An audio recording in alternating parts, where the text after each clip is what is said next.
Schopenhauer pensaba que para evitar a dor había que renunciar aos desexos, pero iso como se come, porque desexos temos sempre. Queridos bípedes, procurade que non se vos pegue moito o pesimismo de Schopenhauer. Botovos unha pregunta ao aire, porque sempre que satisfacemos os desexos, pasamos a desexar outra cousa. Sí, Berta. E se non tes desexos? Schopenhauer dicía que será a única saída ao sufrimento. Pero, se non tes desexos, tamén sofres, non? Senteste apartado.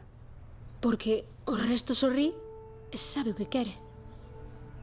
Que pasa se un non sabe o que quere? Que pasa se espertas e non tes ganas de erguerte? Seguro que é algo moi común. Que se pode facer? A xente que lle pasa iso viríalle ben reencontrarse co mestre dos peripatéticos.